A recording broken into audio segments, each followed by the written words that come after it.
नमस्कार।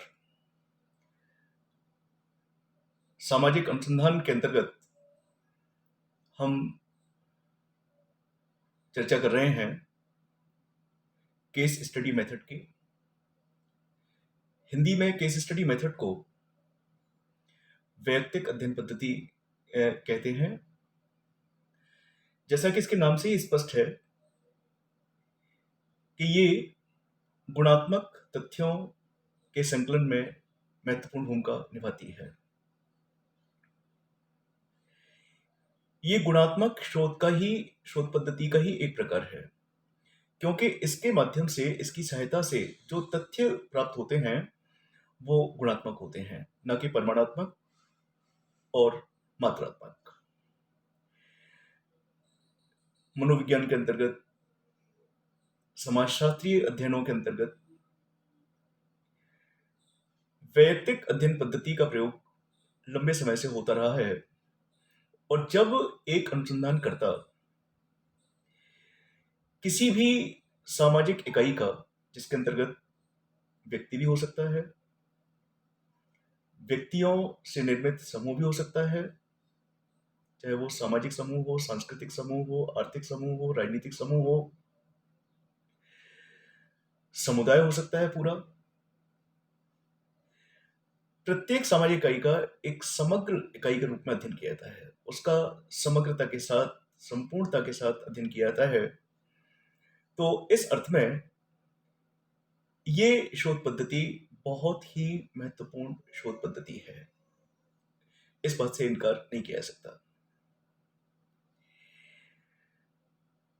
वैयक्तिक अध्ययन पद्धति के बारे में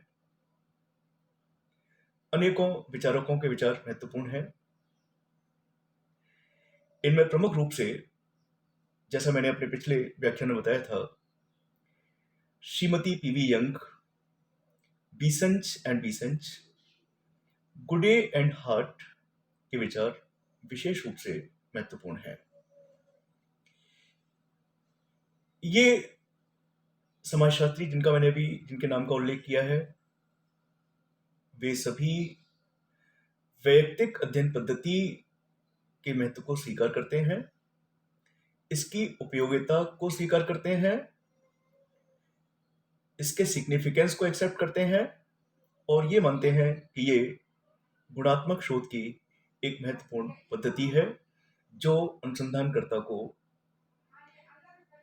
प्रत्येक सामाजिक इकाई, यानी किसी भी सामाजिक इकाई जिसका अध्ययन किया जाना है, उसका समग्र और पूर्ण अध्ययन करने में ये बहुत ज्यादा मददगार होती है। आज वैयक्तिक अध्ययन पद्धति के अंतर्गत हम बात करेंगे इसकी कार्यप्रणाली की, इसके प्रोसीजर की, कि आखिर समाजशास्त्रीय अध्ययनों में इसका प्रोसीजर क्या है, इसको किस प्रकार यूज किया जाता है, किस प्रकार इसका प्रयोग किया जाता है। तो आज हम ये बात करेंगे। ये हम जान चुके हैं कि वैयक्तिक अध्ययन पद्धति में व्यक्तिगत स्थिति का सर्वांगीण अध्ययन हर संभव उपाय द्वारा किया जाता है। ये आगे बढ़ने से पहले हम लोग जरूर ध्यान रखेंगे कि इसमें व्यक्तिगत स्थिति अर्थात सामाजिक इकाई, जो सोशल यूनिट है, उसका सर्वांगीण अध्ययन, इसका कंप्लीट स्टडी की जाती है।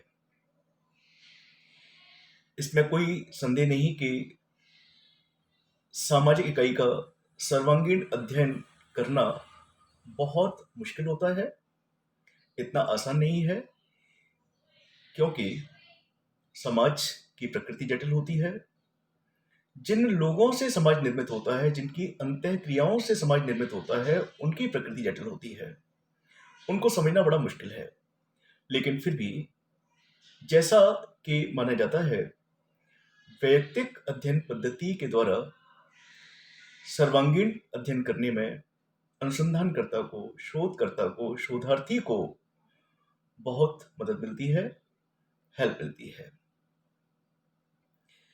अब हम बात करेंगे इसके प्रोसीजर के बारे में कि आखिर इसकी कार्यप्रणाली क्या है, किस प्रकार इसको हम यूज करते हैं। मैं इसको कुछ बिंदुओं के अंतर्गत बताना पसंद करूंगा। सबसे पहला बिंदु जो इसके प्रोसीजर को बताता है वो है समस्या की व्याख्या, जिसके अंतर्गत वैयक्तिक विषयों का चुनाव,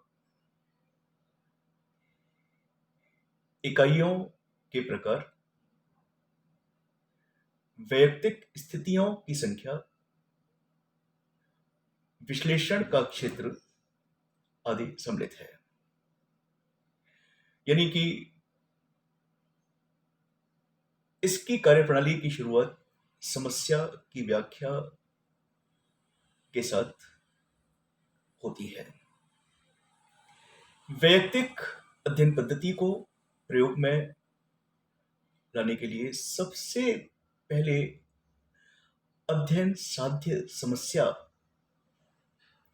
के विभिन्न पहलुओं की विवेचना या व्याख्या कर देना आवश्यक है। अर्थात जिस समस्या का अध्ययन किया जाना है उसके जो क्या क्या पहलू हैं उनकी व्याख्या बहुत जरूरी है, जिससे कि संपूर्ण अध्ययन के लिए भूत एवं वर्तमान की सभी सूचनाएं संकलित की जा सकें, क्योंकि इसमें भूतकाल की भी समस्याएं, भूतकाल की जो सूचनाएं हैं वो भी संकलित की जाती हैं, वर्तमान संबंधी सूचनाएं वो भी संकलित की जाती हैं, और इस प्रकार घटना को समझने का प्रयास किया जाता है। मैंने कहा कि समस्या की व्याख्या के अंतर्गत चार बातें महत्वपूर्ण हैं। सबसे पहले तो वैयक्तिक विषयों का चुनाव। वैयक्तिक अध्ययन पद्धति में वैयक्तिक विषय के चुनाव का निश्चय करना होता है, जिससे कि समस्या पर प्रकाश पड़ सके। समस्या के अनुसार वैयक्तिक विषय साधारण, सामान्य या विशिष्ट कोई भी हो सकता है। इसके बाद दूसरी चीज जिसे समस्या की व्याख्या करते समय ध्यान रखना पड़ता है वो है इकाइयों के प्रकार, इन टाइप्स ऑफ यूनिट्स, जिसके अंतर्गत अनुसंधानकर्ता यह निश्चित करता है कि किस प्रकार की इकाई या इकाइयों का अध्ययन करना है। क्या अध्ययन किसी एक व्यक्ति से संबंधित है, एक जाति से संबंधित है, अर्थात किसी संस्था से संबंधित है, या समुदाय से संबंधित है, या समूह से संबंधित है। तो ये करना, ये तय करना, ये निर्धारित करना, ये निश्चित करना बहुत जरूरी है। तो वैयक्तिक विषयों के चुनाव के बाद जो केस का सिलेक्शन होता है, सिलेक्शन ऑफ केसेस के बाद अनुसंधानकर्ता इस बात को डिटरमाइन करता है, निर्धारित करता है, निश्चित करता है कि इकाई का क्या प्रकार है।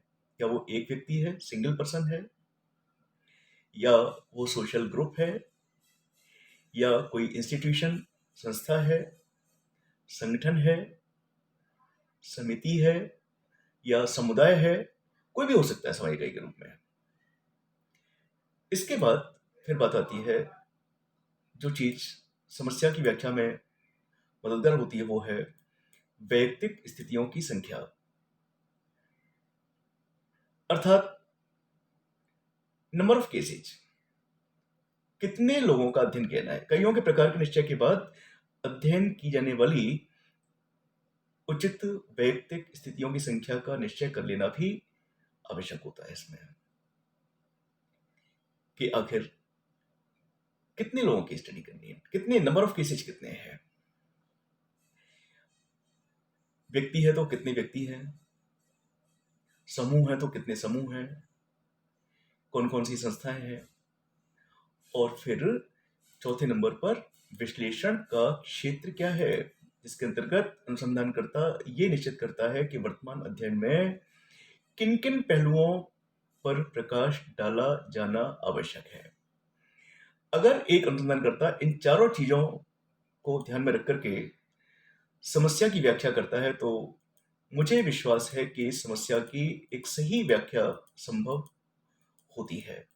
और अगर इनमें से किसी चीज पर ध्यान नहीं दिया जाता, या छोड़ दिया जाता है, तो उस स्थिति में समस्या की व्याख्या सही और सटीक नहीं हो पाती। समस्या की व्याख्या करने के बाद घटनाओं के क्रम का वर्णन। हमने अनुसंधानकर्ता जब इकाइयों का चुनाव कर लेता है, किस प्रकार की इकाई है इसका निर्धारण कर लेता है, कितनी इकाइयों को उसे अध्ययन करना है इस बात का निर्धारण कर लेता है, तो इसके बाद उन इकाइयों से जुड़ी हुई घटनाओं के क्रम का वर्णन करता है कि क्या क्या घटनाएं उनके साथ जुड़ी हुई हैं। क्रम से मतलब है कि पहले क्या हुआ, उसके बाद क्या हुआ, उसके बाद क्या हुआ। समय की व्याख्या कर लेने के बाद समस्या के स्वरूप में एक निश्चित काल में क्या क्या परिवर्तन हुए हैं, भविष्य में क्या क्या परिवर्तन संभावित हैं, इस सब का व्यवस्थित वर्णन अनुसंधानकर्ता शोधकर्ता के द्वारा किया जाता है। पहले समस्या की व्याख्या की, समस्या की व्याख्या करने के बाद घटनाओं के क्रम का निर्धारण किया जाता है, और उसके बाद जो निर्धारक कारक हैं, वो फैक्टर्स जो निर्धारण करते हैं घटना का, वो कौन कौन से हैं। तो इसके अंतर्गत अनुसंधानकर्ता इस स्तर पर उन निर्धारक कारकों का अध्ययन करता है जिनके कारण घटना या समस्या घटित होती है। क्योंकि जैसे हम जानते हैं कि कोई भी घटना बिना कारण के घटित नहीं होती, चाहे घटना छोटी हो, बड़ी हो, किसी व्यक्ति से संबंधित घटना हो या पूरे समुदाय से संबंधित घटना हो, प्रत्येक घटना के पीछे कुछ कारण आवश्यक रूप से होते हैं। तो उन कारकों का अध्ययन किया जाता है, और फिर इसके बाद अगला इसका चरण है कि संबंधित प्रभावी कारकों को ज्ञात करना, अर्थात कि वो कौन कौन से कारक हैं जो घटना के स्वरूप को प्रभावित करते हैं। क्योंकि अनुसंधानकर्ता का उद्देश्य घटना का समग्र और पूर्ण अध्ययन करना है, और इसके लिए जहां एक ओर कारणों को ज्ञात किया जाता है, तो वहीं दूसरी ओर उसके प्रभावों को, जो प्रभावी कारक हैं, उनको भी इस शोध पद्धति के अंतर्गत पता लगाया जाता है, ज्ञात किया जाता है। और इसके बाद विश्लेषण और मूल्यांकन, जिसके अंतर्गत अनुसंधानकर्ता संकलित सामग्री का विश्लेषण करता है, और विश्लेषण के बाद में उसका मूल्यांकन करता है, और फिर निष्कर्ष निकालता है। तो इस प्रकार से इस व्याख्यान के अंतर्गत मैंने बहुत ही सरल शब्दों में यह बताने का प्रयास किया कि वैयक्तिक अध्ययन पद्धति गुणात्मक शोध पद्धति का एक महत्वपूर्ण प्रकार है, जिसकी सहायता से, जिसके उपयोग के द्वारा गुणात्मक तथ्य संकलित किए जाते हैं। ये एक ऐसी शोध पद्धति है जिसके अंतर्गत सामाजिक इकाई का समग्र और पूर्ण अध्ययन किया जाता है। सामाजिक इकाई एक व्यापक शब्द है, यह हम ध्यान रखेंगे। सामाजिक इकाई के अंतर्गत एक व्यक्ति भी हो सकता है, व्यक्तियों से निर्मित समूह भी हो सकते हैं, चाहे वो धार्मिक समूह हो, आर्थिक समूह हो, राजनीतिक समूह हो, सांस्कृतिक समूह हो, जाति हो सकती है, जाति से तात्पर्य संस्थाएं हो सकती हैं, जाति है, परिवार है, संस्थाओं का अध्ययन कर सकते हैं इसमें हम लोग, संस्था भी सामाजिक इकाई का काम करती है, या पूरा समुदाय भी सामाजिक इकाई के रूप में चुना जा सकता है किसी भी घटना का अध्ययन करने के लिए। ये सच है कि मूल रूप से केस स्टडी मेथड मनोविज्ञान के अंतर्गत प्रयोग की जाती रही है। व्यक्तियों के मन में क्या चल रहा है, उनकी जो स्थिति है, जो मानसिक स्थिति है, उसके लिए क्या क्या कारण जिम्मेदार हैं, क्या क्या प्रभाव पड़ रहे हैं। लेकिन वर्तमान में समाज शास्त्रीय अध्ययनों में भी घटनाओं के अध्ययन के लिए इस महत्वपूर्ण और उपयोगी शोध पद्धति का प्रयोग किया जाता है। धन्यवाद।